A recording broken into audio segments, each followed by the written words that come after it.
Many of SpaceX rivals, including Amazon, can't deny how powerful SpaceX's fleet of rockets is.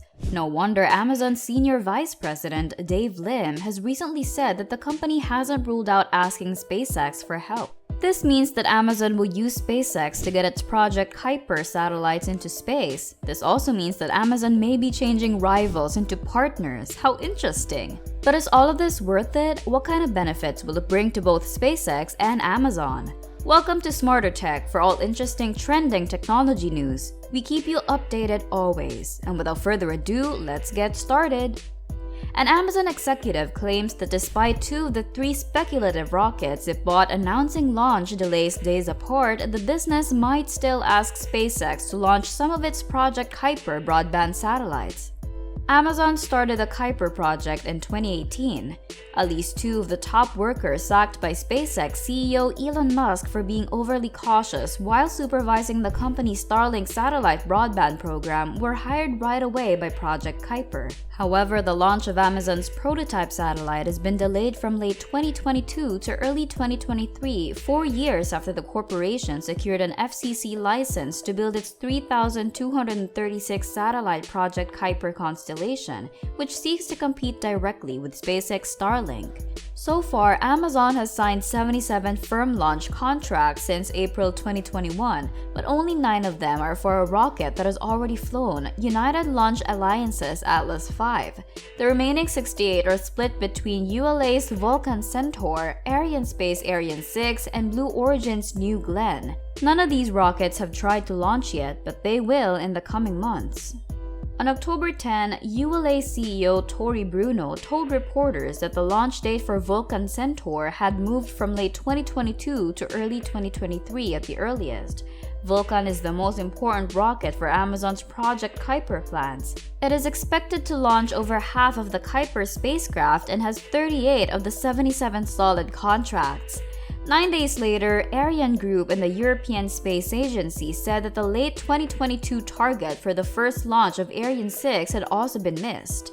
The launch of Ariane 6 was pushed back to no earlier than late 2023, and both ESA and Ariane officials said that it could easily happen in 2024. But we'll note that the Ariane 6 won 18 launch contracts for Project Kuiper. It is the second most crucial rocket in its constellation. And because Amazon put in for its Project Kuiper license so early, a 6-year countdown began when the FCC approved it in July 2020.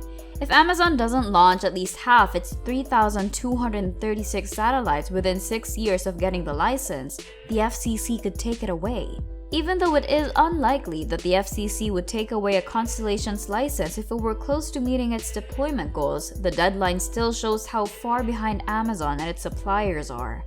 Delays in launching the prototypes of Vulcan, Ariane 6, and Project Kuiper have made a situation that was already tough even worse. Along with the rocket's long-awaited launch, ULA has many responsibilities to NASA and the US military. NASA and the US military expect Vulcan to complete up to 4 more launches in 2023. Truly, Vulcan probably won't be able to launch 5 times in its first year of service unless ULA pulls off a minor miracle.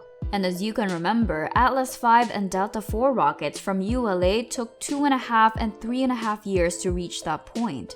If ULA's past is a good indicator of what will happen in the future, Vulcan Centaur might not be able to start Project Kuiper launches until 2025. The same could be said for Ariane 6, which is an even busier list of missions that could all be put off until 2024. The first 5 successful launches of Arianespace's 2 most recent rockets, Ariane 4, took 14 months while the Ariane 5 took 53 months. Ariane 6 takes a lot of ideas from Ariane 5. Now, suppose Arianespace doesn't get off to a record-setting start or puts Amazon ahead of ESA and other European operators, which is almost unthinkable. In that case, it's hard to imagine that Ariane 6 will have enough space capacity to launch Project Kuiper before 2025 or 2026. Or what do you think? Blue Origin's New Glenn rocket, which is years behind schedule and won't launch until late 2023 or 2024 at the earliest, might be Amazon's best bet for the first dedicated Project Kuiper launch, but only if it goes off without a hitch. It doesn't get any further behind schedule. Since New Glenn will be Blue Origin's first orbital rocket of any kind, the first launch will likely be late and have problems, if not fail. So it is unlikely that New Glenn will be ready to launch many Project Kuiper satellites before 2024 or 2025.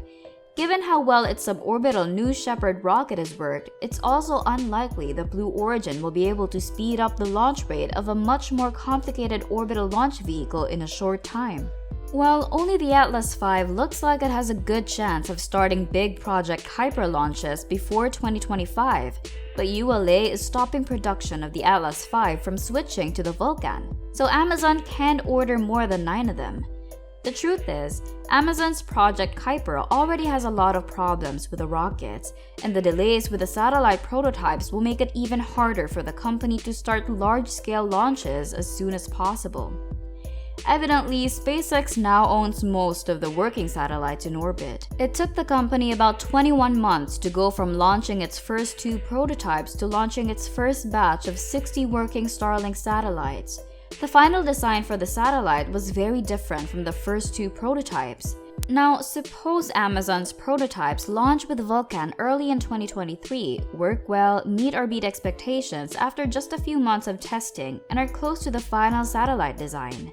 In that case, Project Kuiper may still be able to make enough satellites for 1 or more launches in 2024. But if Amazon's first satellites have big problems, its decision to start making production satellites at the same time as developing prototypes could set it back months if it has to redesign its satellites, find new suppliers, or make significant changes to the factory it's already building. All things considered, Project Kuiper is in a bad spot, so it's not a big surprise that an Amazon executive seems to have changed their mind about using SpaceX rockets as of October 2022. In the last 13 months, SpaceX has become the most productive launch company globally, even more effective than China. SpaceX now sends more useful mass into orbit every 3 months than the rest of the world. It's also the only launch service on Earth that can move around its launch needs to make room for last-minute customers. Dave Lim, Amazon's Senior Vice President of Devices and Services, says that Project Kuiper is now opening to using some of SpaceX's never-before-seen abilities. This is a change from earlier contracts and statements in which the company was utterly ignored. Lim said in a Washington Post live interview that Amazon is open to contracting with anyone and knows that heavy launch capacity is and will likely remain pretty constrained for years to come. Lim also started by falsely claiming that Falcon 9 was too small to have gotten launch contracts earlier, saying that it was probably at the low end of the capacity that they needed. Falcon 9 can send more than 22 tons to low Earth orbit, while Ariane 6 can send about 21.7 tons. Even though it hasn't flown yet, SpaceX is an extended payload fairing that should be about the same size as the largest ones on Vulcan and Ariane 6. But Lim showed interest in SpaceX Falcon Heavy rocket, which could likely match or come close to the payload volume of Ariane 6 and Vulcan and perform much better to LEO than either rockets. In a way that would let SpaceX recover all 3 of Falcon Heavy's boosters, which would almost certainly make it cheaper than Vulcan or Ariane 6, the rocket could probably send about 40 to 50 tons of LEO. The Amazon executive mentioned even the next-generation Starship rocket from SpaceX as a better choice for future Project Kuiper launches. Starship is designed to send anywhere from 100 to 150 tons to LEO.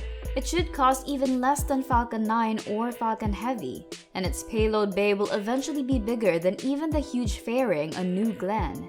Still, Amazon doesn't seem to be in a hurry to hedge its bets on Vulcan, Ariane 6, and New Glenn, even though SpaceX has a lot of promise. It will be interesting to see if Amazon ends up asking SpaceX for help to get its competing satellite constellation into orbit, or how SpaceX would react to such a suggestion. Well, that's it for today. Do you think Amazon will reach out for help? And will this be beneficial to both parties? Comment down below. Also, please leave a like and subscribe. Don't forget to turn on the notification bell for more amazing videos. Goodbye!